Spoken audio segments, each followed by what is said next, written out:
خلیجی ممالک سے متعلق دو چند مسائل بیان کرنا چاہتا ہوں، کیونکہ بہت سے لوگ عید کے موقع سے گھر جاتے ہیں، سعودی عرب سے انڈیا پاکستان جاتے ہیں، یہاں ایک روزہ بڑھا ہوا ہے، وہاں ایک روزہ جو ہے کم ہو جاتا ہے۔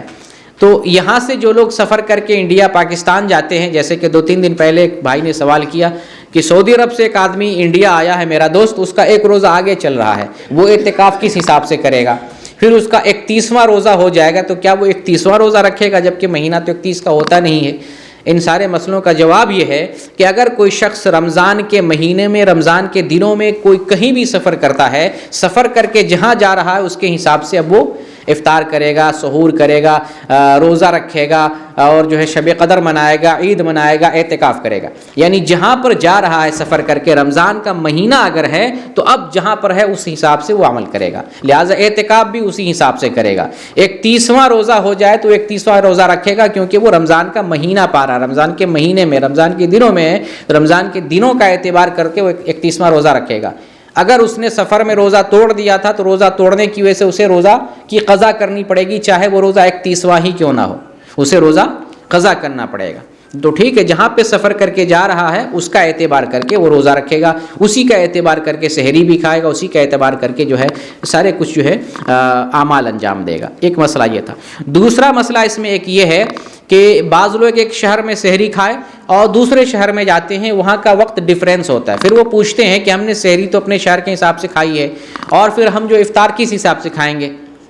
افطار کس حساب سے کریں گے؟ تو اس کا جواب یہ ہے کہ اس ٹائم آدمی افطار کے وقت میں جس جگہ پر موجود ہو اس جگہ کے حساب سے افطار کرے گا۔ ایک آدمی مثلاً جو ہے سعودی عرب کے حساب سے اگر سحری کیا ہے اور انڈیا پہنچ رہا ہے وہ، تو انڈیا کے حساب سے پھر افطار کرے گا، سعودی عرب کے حساب سے افطار نہیں کرے گا۔ ٹھیک ہے، اگر ایک آدمی جو ہے فلائٹ میں بیٹھا پاکستان یا انڈیا سے فلائٹ میں بیٹھا سحری کر کے، اور ابھی وہ خلا میں ہے، افطار کا وقت خلا میں ہو رہا ہے، تو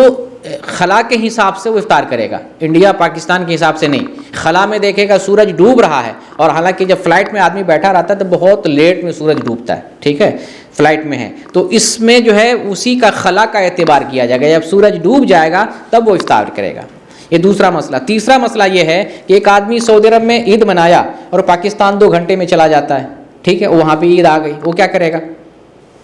وہ اس کا رمضان ختم ہو چکا ہے،